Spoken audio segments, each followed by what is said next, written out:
નમસ્કાર ખેડૂત મિત્રો, મારું નામ છે અલ્કેશ પટેલ અને આપણી યુટ્યુબ ચેનલ છે ખેતીની વાત મારું ગુજરાત. તો મિત્રો આજે તારીખ છે 25/7/2024. વરસાદે આજથી વિરામ લીધો એવું દેખાઈ રહ્યું છે. ઘણા બધા વિસ્તારોમાં ખૂબ વરસાદ થયો છે, ઘણા બધા વિસ્તારમાં નુકસાન થયું છે, ઘણા બધા વિસ્તારમાં ફાયદો થયો છે. નજીક ઘણો વિસ્તાર એવો પણ બાકી છે ત્યાં વરસાદની ખૂબ જરૂર છે.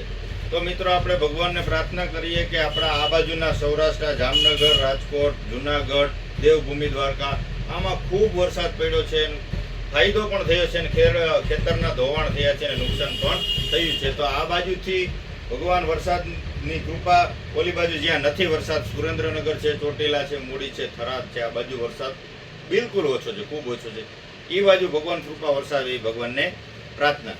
તો મિત્રો આજે આપણે વાત કરવાની છે મગફળી, સોયાબીનની અંદર ફળની દવા વિશેની. હવે અત્યારે 1 મહિનો ને 2-3 દિવસ જેવો સમયગાળો થઈ ગયો છે. વાવણી થઈ અને બધા વિસ્તારમાં 20 થી 22 તારીખમાં વાવણીની લાયક વરસાદ હતો.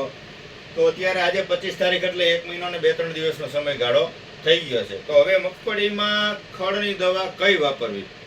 બચારે વરાપનો સમય એવો કંઈ ખાસ મળ્યો નથી એટલે જાજા બધા ખેડૂતોને મગફળીમાં અથવા સોયાબીનમાં ખડ નિંદામણનો પ્રશ્ન ઊભો જ છે. તો મિત્રો ખડની દવા કઈ વાપરશું? તો સર્વપ્રથમ આપણે વાત કરશું યુપીએલ કંપનીનું આવે છે આઈરિસ. યુપીએલનું આઈરિસ આવે છે, પંપે 40 ml નાખવાનું. સાંકડા પાંદવાળા, ગોળ પાંદવાળા તમામ પ્રકારના નિંદામણ માટે રિઝલ્ટ આના બેસ્ટ છે. આની અંદર પેલું હેહમુરું છે, કૂબો છે કે પછી અમરો ડમરો છે, આવી વસ્તુ બળતી નથી. એટલે કોઈ ખેડૂત મિત્રો, કોઈ એગ્રોવાળો, કોઈ દુકાનવાળાની ગેરંટી લેતો હોય તો વાપરવું નહીં. નથી બળતું તો નથી જ બળતું. આમાં ખોટી જવાબદારી લેવાથી રિઝલ્ટ મળી જવાનું નથી. તો યુપીએલનું આઈરિસ વાપરી શકો છો. ત્યારબાદ વાપરી શકો છો ફ્યુજીફ્લેક્સ. આમાં પણ સાંકડા પાન, ગોળ પાનનું ભરી જશે. જે અમુક સિલેક્ટેડ છે, હેમુરું છે, કૂબો છે કે પછી અમરો ડમરો જે છે એ બળતું નથી. સિજન્ટાનું ફ્યુજીફ્લેક્સ. ત્યારબાદ આવે છે ધાનુકા કંપનીનું પર્જ. આના રિઝલ્ટ ખૂબ સારા છે. મેં આની પહેલાં અગાઉ પણ આનો વિડીયો બનાવ્યો છે. ધાનુકા કંપનીનું પર્જનું બેસ્ટ રિઝલ્ટ છે. પંપે 40 ml નું પ્રમાણ છે. આ પણ સાંકડા પાન અને ગોળ પાન બંનેમાં કંટ્રોલ આપે છે. આના રિઝલ્ટ પણ ખૂબ સારા મળ્યા છે. પંપે 40 ml મગફળી, સોયાબીનની અંદર વાપરી શકાય છે.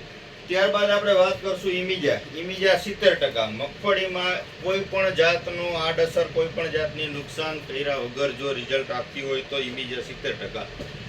આ ગોળ પાંદમાં કંટ્રોલ આપશે. આની અંદર 2 થી 3 પાંદે હેહમુરો હશે, 2 પાંદે અમરો ડમરો હશે કે કોઈ પણ જટિલ નિંદામણ હશે. આના અંદર 2 પાને હશે ત્યાં સુધી બળી જશે. 2 થી 3 પાન સુધીમાં. 4 થી 5 પાનનું ખડ થશે તો એ બધું ફૂટશે, સુકાઈ જશે 100%, પણ પાછું ફૂટશે.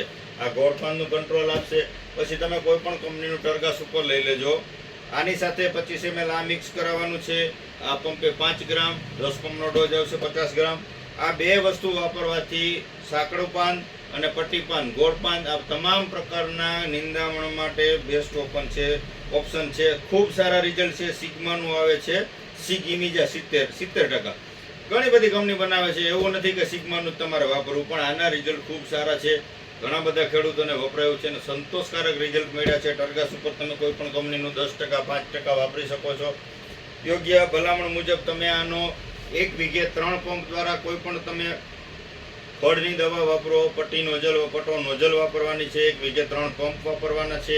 અને પ્લસ કે જમીનની અંદર પૂરતા પ્રમાણમાં ભેજ હોવો ખાસ જરૂરી છે. જમીનમાં પૂરતો ભેજ હશે તો અને તો જ ખડની દવાનું રિઝલ્ટ આવશે. નહીતર ઉલટાની ઊંધી અસર થશે. મગફળીના પાનમાં ટપકા ડાઘા પડી જશે, મગફળી લાલ થઈ જશે અને ખડ મરશે નહીં.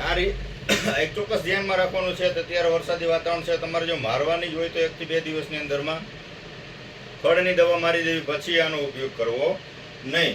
તો આ બધી દવા બધી નજીકના સેન્ટરોમાં તમે જ્યાંથી લેતા હોય ત્યાં બધી જગ્યાએ મળી રહેશે. ન મળે તો મને ચોક્કસ તમે ફોન કરજો. હું તમને યોગ્ય, અથવા તમે કોઈ દુકાનવાળા પાસે જઈને મને વાત કરાવજો. હું એને કહી દઈશ કે ભાઈ આ પ્રકારની દવા જોઈ છે તો તમને ચોક્કસથી આપી દેશે, ન સમજાય તો. બાકી મેં તમને બતાવી 4-5 કંપનીની આ બેસ્ટ દવા આવે છે, સારી આવે છે. તમારા નજીકના સેન્ટરમાંથી લઈ અને તેનો છંટકાવ કરી શકો છો. ન મળે તો આપણી દુકાન હિન્દુસ્તાન એગ્રો સીડ્સ કાલાવડ, અહીંયા પણ તમને નજીક થતું હોય અહીંથી લઈ શકો છો. તમે જ્યાંથી લેતા હોય સેન્ટર નજીક થતું હોય તો ત્યાંથી મેળવી શકો છો. ન મળે તો ચોક્કસથી મને ફોન કરી શકો છો, બરાબર છે. આવતા વિડીયોમાં તમને મગફળી વિશેનો આના પછીનો જે વિડીયો બનશે મગફળી વિશેનો બનાવવાનો છે. તો મિત્રો, અવનવા વિડીયો જોવા માટે આપણી ચેનલને સબસ્ક્રાઈબ કરજો, આગળ તમારા ખેડૂત મિત્રોને શેર કરજો, જેના થકી અવનવી ખેતી વિશે માહિતી ચોક્કસથી મળતી રહે. શેર કરજો, સબસ્ક્રાઈબ કરજો અને ઓલ ઉપર સિલેક્ટ કરજો, એટલે બધા જ વિડીયોની માહિતી તમને મળતી રહે. નમસ્કાર મિત્રો, જય જવાન જય કિસાન.